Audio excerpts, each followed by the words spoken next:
I swear I wasn't planning to fall for anyone, especially not at 7:30 in the morning when my brain was still half asleep and my golden retriever Sunny was dragging me around the dog park like a whirlwind. Sunny thought every person was family and every dog was his new best friend. I loved him, but mornings with him were a chaotic adventure. That day he spotted someone before I did, a girl sitting alone on a bench, dressed head to toe in black, black jeans, black sweater, black shoes, even a black scrunchie on her wrist. Her dog, a tiny black mixed breed with sharp eyes, sat at her feet like a tiny bodyguard. Sonny bolted straight toward her, and the girl looked down at him with a flat expression and said, "He's too cheerful. It's suspicious." I rushed up behind him, out of breath. "Sorry, he doesn't believe in personal space." She gently scratched Sonny's ears and replied, "Maybe that's not such a bad thing." That little smirk, subtle and almost invisible, was the start of everything. Her name was Lily, her dog was Shadow, and if Sunny was pure sunshine in canine form, Shadow was the exact opposite. Quiet, observant, and always analyzing everything around him. We started with short, clipped conversations, her sarcasm meeting my optimism, but something about her made me pay attention in a way I hadn't in a long time. For a few weeks, we somehow ended up at the park at the same time every day. Coincidence, she claimed. I knew better. I definitely planned it. Then there was Rita, the older woman who fed biscuits to every dog and acted like she ran the place. She loved to comment on everything. "You two look cute together," she'd say one morning while Lily nearly choked on her coffee. "We barely talk," Lily muttered. "That's how it starts," Rita said. "First conversations, then feelings, then marriage. I expect an invitation." Lily groaned, and I just laughed. Everything felt natural until it didn't. Around the third week, Lily changed. Her jokes got shorter. Her tone got sharper. Her eye contact almost disappeared. I'd try to talk. She'd find an exit. I'd ask if I'd see her tomorrow. She'd say maybe with a look that meant no. She left the park faster every day, dragging Shadow with her.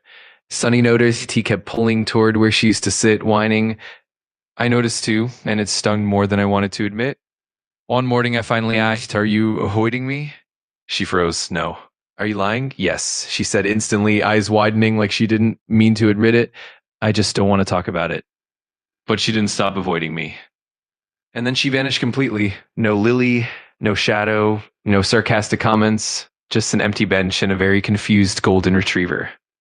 Days turned into a week turned into two. Rita patted my back. "You're moping." "I'm not." "You absolutely are." Sonny kept looking at the entrance and I kept pretending not to notice. Then one evening, while walking Sunny near a cafe across the street from the park, I spotted a familiar little black dog tied to a chair outside, Shadow. Before I could even process it, Lily walked out holding two coffees, and a guy followed her. Tall, confident, easy smile. My stomach sank. Sunny barked and sprinted toward Shadow, pulling me along and merely tripping me up. Lily turned and froze like she'd seen a ghost. "Patrick, hey," I managed, feeling like my voice was miles away. The guy stepped up. "So this is the guy from the park?" Lily glared at him. "Adrian, your boyfriend?" I asked, hating how small and uncertain I sounded. Her eyes widened. "What? No, he's my brother." I pretended my soul wasn't just reborn. Adrian grinned. "You're the one she talks about." Lily shot him a look that could have burned a hole in the air. "Stop talking." Adrian just laughed and walked back inside, leaving us with a thick tension. I turned to Lily. "Why did you stop coming?" She didn't look up. Her fingers tightened around Shadow's leash. "I got too attached," she said softly. "To Sunny?" My heart stumbled. "And that is bad?" I asked gently. "For me, yes," she admitted. "When I care about someone, I mess it up. Or they leave. It's safer not to get close." There was the wall, the fear she'd been hiding. I stepped closer, carefully, just being present. Leaving before someone can leave you doesn't protect you. It just hurts sooner. Her breathing hitched. "I don't know how to do this," she whispered. "I don't know how to not run." "You don't have to know," I said. "Just don't run from me." She finally looked at me, eyes sharp but vulnerable. "You talk like everything will be fine," she said.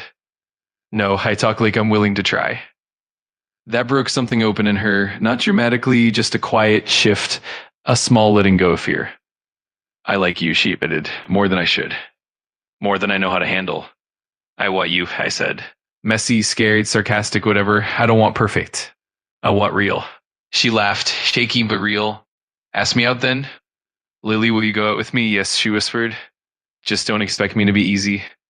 I live with Sunny, I said. I can handle chaos. We walked on, knowing that the journey would have its ups and downs, but we were both willing to try. And as the sun dipped lower, the dogs rubbed around, and we found comfort in the simple presence of each other, letting the connection grow at its own pace. And that was the beginning of something real and beautiful. I thought the hard part was convincing Lily to stay. Turns out the harder part was not becoming the very thing she was terrified of. After she told me she liked me, after we finally stopped dancing around it, things were good. Not perfect, not smooth, but good in a way that made me feel alive and terrified at the same time. We texted every day, we met at the park, we went for coffee twice, we talked about nothing and everything. But the thing Lily didn't know is this: I also had fears. Just quieter ones. Ones I didn't process fast enough to talk about. And that's where things cracked. It started small. One week, work hit me like a truck. Long hours, deadlines, stress. I stopped texting as fast. Stopped initiating. Stopped showing up to the park exactly on time. Lily didn't complain. She didn't ask for more. She just watched with those sharp eyes that catch everything but pretend not to. Once she asked softly, "Are you okay?" "Yeah, just busy," I said. She nodded, but I could tell she didn't buy it. She wasn't the type to demand reassurance. She was the type who counted every withdrawal, because she had learned to. And I was too caught up in my own stress to notice I was doing the thing she feared most. One evening, she messaged, "Are we still on for tomorrow morning?" I saw it. I meant to reply, but I was exhausted and fell asleep. When I woke up, it was morning. Sunny was crying to go out. I rushed to the park, but she wasn't there. Shadow was, tied to the bench, alone. My chest tightened. I called out, "Shadow, where's..." Then I saw Lily walking toward him across the grass. She looked calm, too calm, that dangerous, quiet calm. She reached Shadow, clipped his leash, and said, "You didn't reply." I fell asleep, "I'm sorry." I figured. He wasn't angry, it wasn't cold, it was worse, resigned. Like she'd expected it. And I hated myself for how familiar that looked on her face. I tried to talk. She wasn't running. She wasn't pushing me away. She was right there, open, vulnerable in her Lily way. But instead of honesty, I chose the worst possible response. I got defensive. I was tired, I said. "You know that?" She didn't flinch. "I didn't blame you." "Yeah, but you're acting like..." She cut me off calmly. "Patrick, I'm not acting like anything. I just asked." And instead of seeing the truth, that she was scared, I took it personally. I pulled back emotionally. I got quiet. I shut down, and she felt it. Immediately, her voice softened. "Patrick, don't do this." "Do what?" "Disappear in front of me." I looked away, avoided her gaze, said the thing that punched a hole. Even as the words came out, I knew they were wrong. Cowardly, reactionary, her whole expression changed. Not angry, not sad, just hurt in that deep, familiar way. Someone gets hurt when their biggest fear becomes real. She nodded slowly once. "Okay," she said, "if that's what you want." It wasn't what I wanted. It was me panicking. Me shutting down. Me becoming exactly the person she swore to herself she couldn't trust. She clipped Shadow's leash tighter, took a small step back and added, "I told you I run when I get attached. You said you'd stay steady, and then you did the running for me." Then she walked away. And this time I didn't chase. Not because I didn't care, but because I was stupid enough to think giving her space was noble. Sunny whined at my side because even he knew I became the person she feared. Lily walked away from me in the park, and for the first time since meeting her, I let her. Not because I didn't care, but because I was too damn scared of how much I did. Sunny watched her leave, whining, tail low. He tugged toward her path, but I held the leash tight, telling myself she needed space. But space has a way of becoming distance. Distance has a way of becoming silence, and silence becomes something harder to fix. I didn't message her that day, or the next, or the day after, convincing myself she needs time, I'm giving her room to breathe. But the truth? I was hiding behind the excuse, avoiding the mess I created. A week passed. No Lily at the park, no Shadow's quiet gate, no sarcastic comments, no dark sweater on the bench. Rita noticed immediately. "You two fought," she said. "I'm not getting into it," I muttered. "That means you're wrong," she replied, and walked off. Sunny was restless, searching for Shadow every morning, and I was restless in a different way. Hollow, frustrated, guilty. At night, I'd reread our messages. Her voice notes, her tiny jokes, her sarcastic good mornings. Every notification that wasn't her made my chest twist. But I kept telling myself if she wanted to talk, she'd reach out. That's the lie people tell when they're scared to take responsibility. The breaking point, 2 weeks later, I finally saw her. Not at the park, not with Shadow, not in her usual quiet way. I saw her across the street while I was grabbing coffee, walking with someone new. Not a guy, not a date. A girl dressed in bright colors, laughing, looping her arm through Lily's, like she was trying to drag joy out of her. But Lily? She looked empty. Not angry, not hurt, just numb. It hit me harder than I expected, seeing the absence of me so clearly on her face. She spotted me, paused, expression unreadable. Her friend followed her gaze. That him? Lily nodded once. Yeah, and then she turned away. Didn't wave, didn't smile, didn't acknowledge me. And something inside me snapped. All my fear, all my excuses, all my she needs space lies, they collapsed. I went home feeling like my chest was full of broken glass. Sunny pressed against me, whining softly, as if to say, "You did this, now fix it." That night I messaged her, "Can we talk?" She read it, didn't reply. Hours passed, nothing. The next morning, "Lily, please read." No reply. By evening, I sent the last message I ever wanted to write. "If you don't want to talk anymore, I'll stop trying. Just tell me." This time she replied, just one line, "Please stop. It still hurts." And that broke me, because she wasn't angry, she wasn't punishing me. So I did what she asked. I stopped reaching out, stopped checking the park at her hours, stopped looking for her shadow in every crowd. We separated completely, and for the first time in a long time, I understood why she ran from attachment. Because losing someone who mattered, really mattered, was brutal. A month went by, work stabilized, Sunny healed from the confusion, life got functional again. But every morning my eyes drifted to the bench. Every night I wondered if Shadow still waited at her door. The absence of her became a routine, and routines can be dangerous. They convince you you're coping when you're just numb.